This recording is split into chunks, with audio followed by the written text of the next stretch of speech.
যাদের এই ভূমিধসে বা মেঘ ভাঙা বৃষ্টিতে বাড়ি ঘর দুয়ার চলে গেছে, তাদের ওই জায়গায় আর পুনর্বাসন সম্ভব নয়।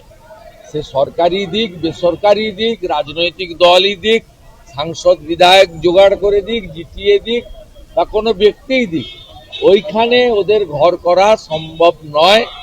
ওদের যেটা করা উচিত, যেটা মুখ্যমন্ত্রী করেছেন বলে আমার জানা নেই, ওদের মিনিমাম 2 কাঠা বা 5 ডিসমিল করে জমি দেওয়া উচিত।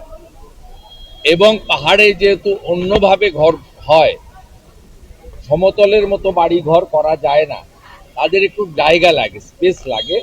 আর সাথে সাথে এই ঘর বানানোর জন্য এই 1,20,000 টাকা স্কিমে হয় না। ন্যূনতম কাঠ এবং টিন দিয়ে ঘর বানাতে গেলেও 5 লক্ষ টাকা মিনিমাম এদের দেওয়া উচিত। এটা রাজ্য সরকার করতে পারেনি, করেনি, করবে না। ভারতীয় জনতা পার্টিকে আনুন, আমরা পাহাড়ের এই দুর্দশাকে স্থায়ী সমাধান করব।